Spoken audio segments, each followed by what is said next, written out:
Oh mantap jasa nih gitulah jadi remeng-remeng gua rima di akhir zaman mapaingan cak almarhum MZ madu di tangan kanan racun tangan kiri jelas sama tuh kenapa ngambil racun atau madu aja ngenahin almarhum ini kan lain mereknya madu dalamnya racun eta nu bahaya merekna racun dalamnya madu ini yang bahaya sulit kita untuk membedakan mana madu mana racun nah, ini di akhir zaman Masya Allah mana kiai mana dukun akur nyana-nyana kene nu jadi depagnya nu jadi imamnya nu jadi kiainya jadi berarti ada jelema supermarket market super itu kiai super berarti yo Masya Allah kadang-kadang jadi polisi nyana kene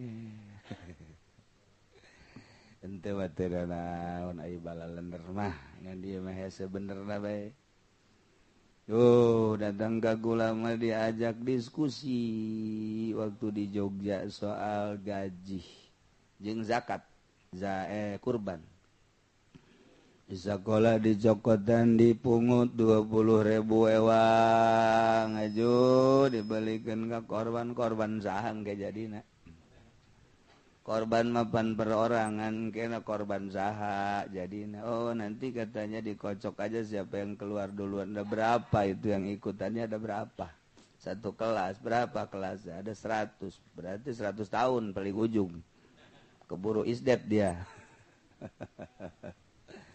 geus ulah sok mengada-ada atuh ai endek mah ai endek korban soragan bae acenna ieu mah encan boga atuh judi titana ge nu boga teu ngaberat-berat la yukallifullahu nafsan illa wusaha sok ngaberat-berat budak SD dikumpul-kumpul jang korban lah tama guruna bae meureun hayang nyate mun guruna hayang nyate kepae di sate sok macem-macem kena nyalirukeun agama ulah sok nyalirukeun agama oh berkembang ku ari mah ieu akibat pengembangan di pondok pesantren modern di yayasan lain yayasan jeung modern anu salah tapi pengembangan eueuh ti dituna diayayakeun akhirna keliru nah tungtungna belajar tahajud ge diberjamaahkeun kan budak dihudang-hudang di pondok pesantren sanawiyah aliyah dihudangkeun terus kaca iman di tahajud berjamaah mun ditegor ini kan belajar supaya nanti terbiasa guruna ge tilok tahajud beda jeung pondok pesantren salap mah bangun luca lece nya tapi waduh lamun geus balik beuki luca lece lain deui timbul tina nurani ai itu mah dipaksa aja dipaksa lain dibere ilmu ibadah dibere ilmu dunia mana bisa dihudangkeun dipaksa ditita salat tahajud berjamaah tapi nu dieusikeun ka hatena dunia mana bisa ai di pondok pesantren masa bodoh boro-boro tahajud deuk salat nu 5 waktu deuk henteu ge sabodo oh di pondok pesantren salah aturan-aturan waduh kon tapi unggal poe dibere masukan ruhani awak urang butuh dahar butuh nginum ruhani butuh dahar butuh nginum daharna awak urang ku sangu nginum ku cai ruhani mah awak ruhani mah daharna ku tauhid ku zikir ku Quran ku ilmu agama eta makanan ruhani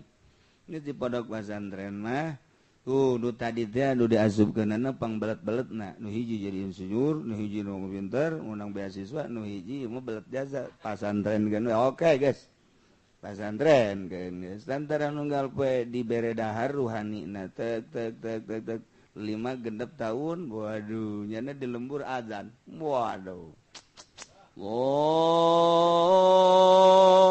akbar urang lembur ngadengi anak siapa sih itu anaknya Pak Anu Yang kemarin ini dia nyantren yang nggak bisa apa-apa, ya kok azannya enak ya.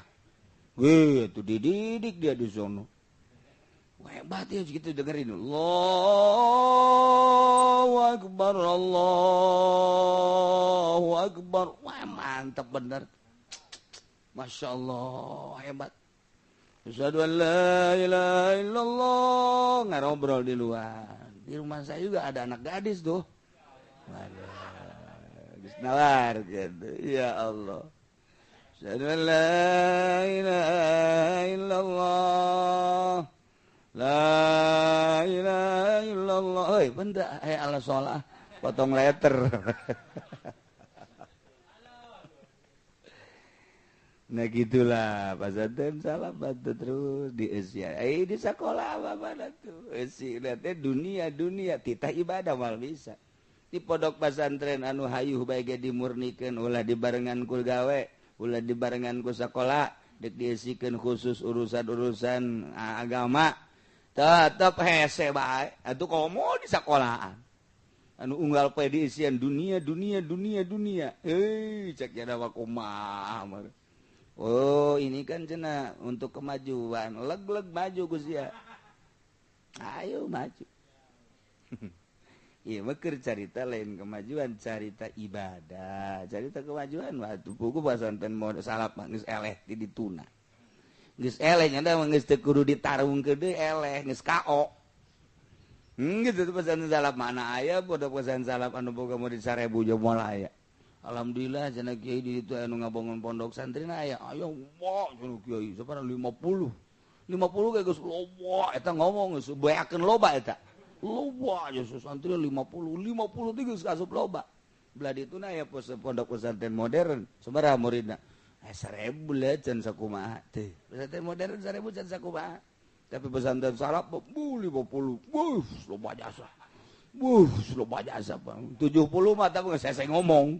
70 mohara loba jasa 70 geus dianggap loba jasa pesantren modern 1000 naon teh sebab 70 kadeuleu ku masyarakat rentulna sosolawatanana tapi kapan aya 1000 di pondok pesantren modern can loba naon sebabna guruna ge lah baru 1000 cenah kieu belum berapa sebab naon administrasi na masukna saeutik.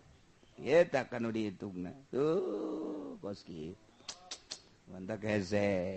Waalaikumsalam. Dari mana? Dari mana? Kenapa menyantrenin anak ini?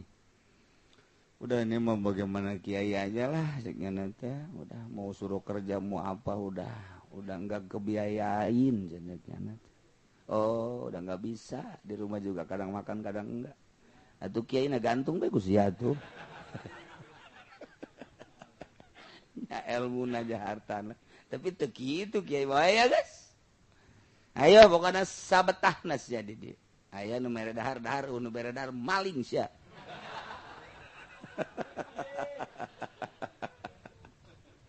penting ala raji salah moal kepikiran ku otak-otak modern moal kepikiran bingungin kepala sekolah SD nanya ke kepala sekolah kiai itu sih bagaimana cara mendidik anak santri kenapa kan ada yang udah lama ada yang 5 tahun ada yang baru itu pendidikannya bapak emang apa kerja saya kepala sekolah oh udah dah saya jelasin juga nggak paham pak capek saya ngejelasinnya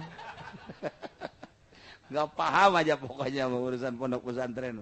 Iya jadi saya juga bingung, nggak ada kelas-kelas begitu. Saya tanya nggak ada kelas kan sekolah mah kelas 6, kelas 5, kelas 6. Itu mah namanya pekerjaan zohir. Ini mah yang beratnya mah pekerjaan batin pak. Jadi saya udah nggak usah dijelasin ya kecuali bapak nyantren sini. Waduh, ceknya nanti nggak bisa saya nyantren itu. Kita nyantren wae kok mau kita bener. Kita jalan bener wae bisa. Saya bang nyantren mentek lamun hanya hokawali santri.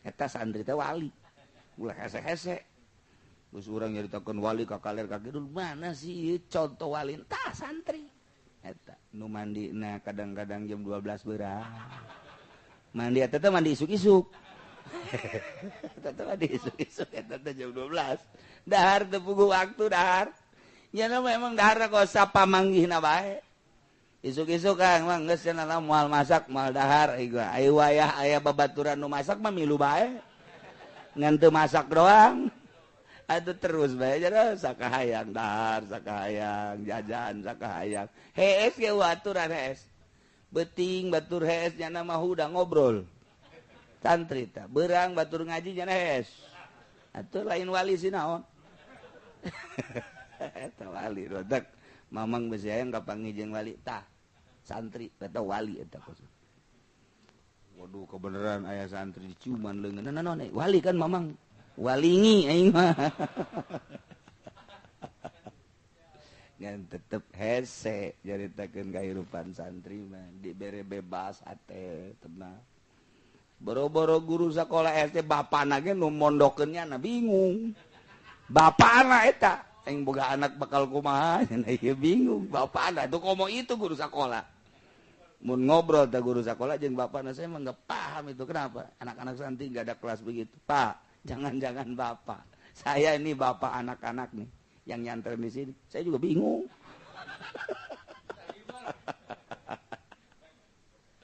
tapi aneh keluaran SMA SD 5 tahun SMP 3 tahun SMA 3 tahun jumlah seberapa 12 tahun kan nah, jadi berarti waktu keur asup jarak 7 tahun berarti seberapa 12 tambah 7 berapa nyantren nyana tah masa antren nang seberapa 12 tahun balik ka imah beda jeung budak keluaran SMA budak SMA mah mun aya nu maot moal diundang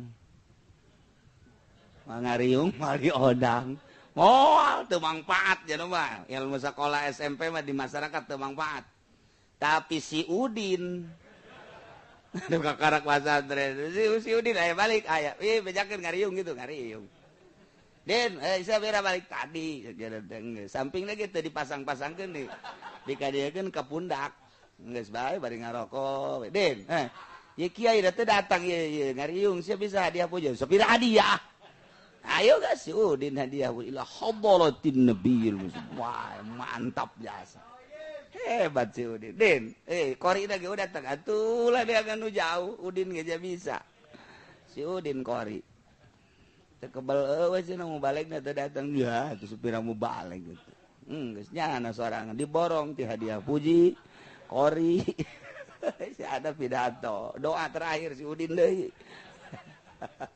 mana bisa budak SMA tuh budak santri mah luca lece di pondok geus tarungna mah waduh pantang mundur cenah mah tuh santri eta imam masjid paeh nyana geus ngageter-geter budak SMA mah imam masjid paeh teu ngageter teu daon tapi santri aduh aing mirisan asana katunjuk aing ye geus dirisan teu heula cenah jadi santri mah beda, masya Allah. Man, mantak 70 ka dulu dah loba kos 7.000 bae.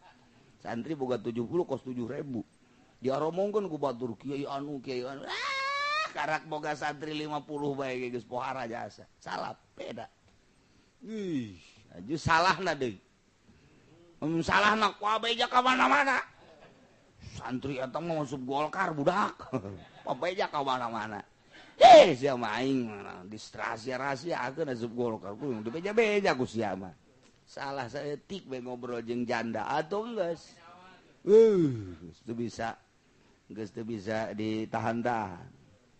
Kiai kabari lain ngabonceng rangda. Dulur tah mah. Macem-macem bae. Dulur ti mana emang binsa? Ti Kangjeng Nabi Adam.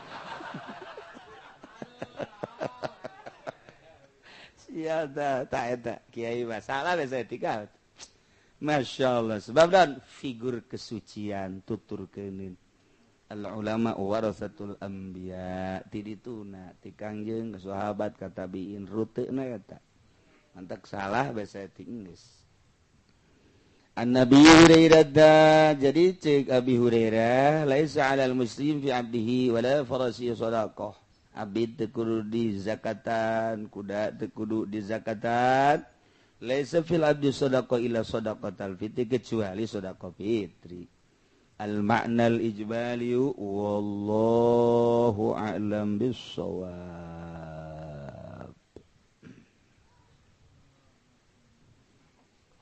Bismillahirrahmanirrahim. Al-jahil yakifu ma'alik mawal arifian puzu ila syuhudil kudra wa kisana hadha fal mapul yajli. Magawatay mapul yaji huwa ikutya mapul wa huwa lanutya mapul yaji al-ba'isu. Iku kang nanyakan halal ismil mansub ingat dasaran kang den jenengkeun lidaktiatil kudrati. Nara nutupan kudrat alati yuzkaru kang den tutur alati bayanan. Alam bertalakan lisababi hukuyal falisabi. Nara aratuni basebab tuni bane pagawean kang anding ini pil azali ing dalam azali wa minhu.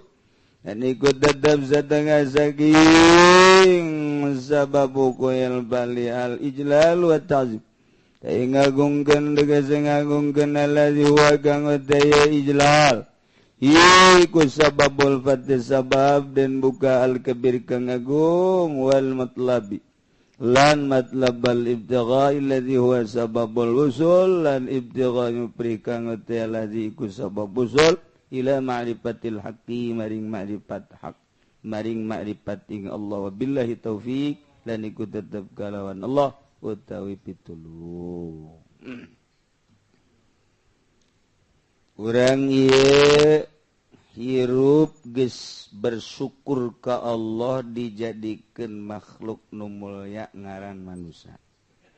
Sanggeus tadi dijadikeun manusia, urang bersyukur kedua kali iman. Sanggeusna iman, urang daek ngalaksanakeun perintah ngajauhan larangan takwa bersyariat. Disesuaikeun ejeung pameulina. Urang mun meuli make syariat bae derajat urang derajat syariat. Urang mun meuli make thariqah derajat thariqah.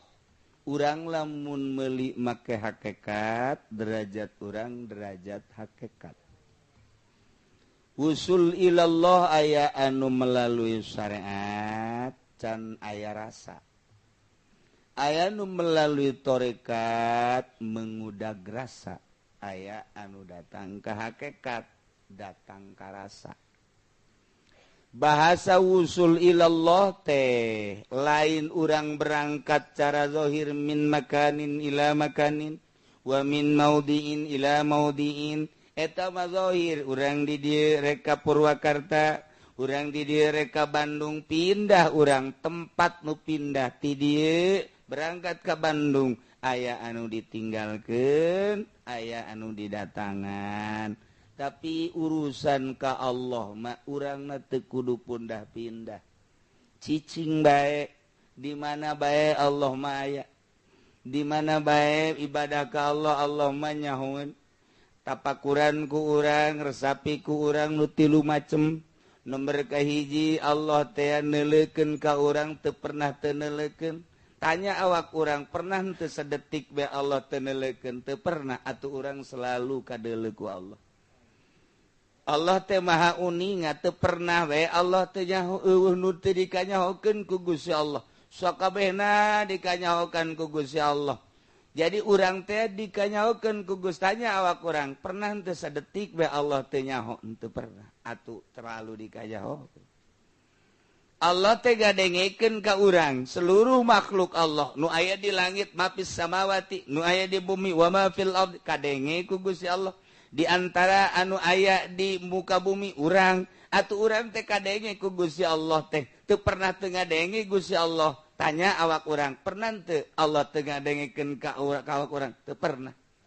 Ngadengena Allah lain make ceuli neuleuna Allah lain make mata nyahona Allah teh lain make golbu. Tetapi eta mah mukhalafah lil hawadisi urusan Allah. Nyangakeun sadaya-daya nyaho ku urang ketika dibahas ku urang wujud kidam bako mukhalafah lil hawadis kiya mubin nafsi wa dan niat dan lain sebagainya. Beres ngaji tauhid keluar nonton TV deui. Ya kan? Nu ceramah bae di luhur saudara-saudara hati-hati. lebih-lebih sekarang wanita luar biasa, bukan kita yang menggoda wanita, bahkan wanita itu sendiri menggoda kita. Hati-hati, harus banyak istighfar kita dengan keberadaan zaman yang seperti ini, terutama godaan wanita. Jangan sekali-kali kita berburu nafsu wanita. Waduh, turun di panggung, aya nu nyetop trek. Mau kemana mbak? Situ tuh nggak ada mobil, naik mama. Nah, jangan di belakang, depan aja, takut ada kuntilanak depan. Dari mana asalnya mbak? Saya dari Jogja. Oh, di sini tinggal di mana? Di Bojong.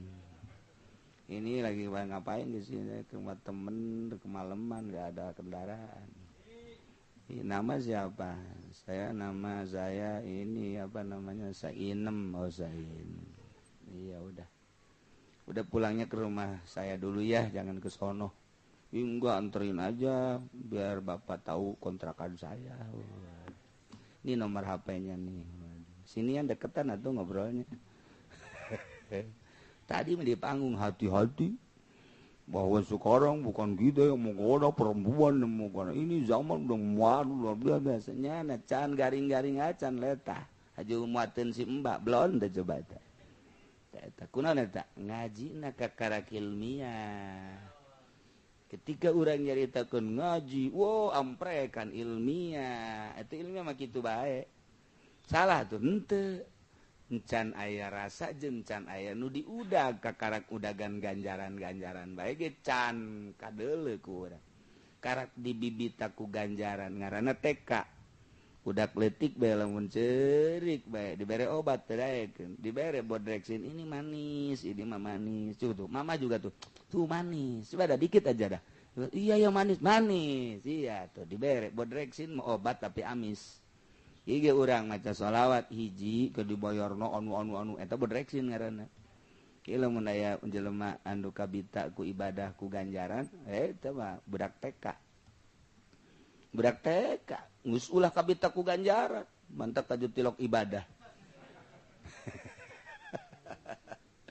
Eta kitu bae kajen kumaha ge mantap loba terjadi. Kiai ngunggahan muridna, kiai mamawa jahe, kiai aya di pendopo, kiai aya di anu, atuh ilmu mah pinter, ilmu syariat. Ilmu syariat mah kitu bae udagan.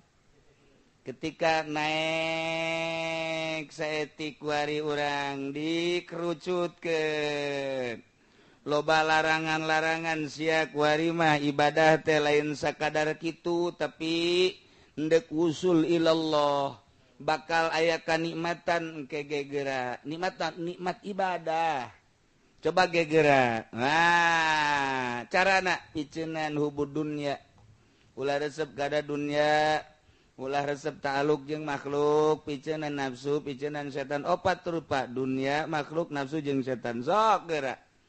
Mulai urang nya atuh make cara ti guru. Cara ti guru sok kieu ye carana ya. Ayo mulai dengan bimbingan-bimbingan tersebut urang mulai loba nu ditinggalkeun ku ari bergaul embung tama makhluk besi ta'aluk. Satungtung urang nuka ditumbung kecuali nyana nuka urang. Itu keneh dunia pegatkeun ku ari dagang usaha bisnis dan lain sebagainya. Sebab naon berkeyakinan kana wa ma min dabatin fil ardi illa 'alallahi rizquha. Setiap nu kumalandang di dunia pasti Allah ngarizkian. Contohna orok karak lahir bae.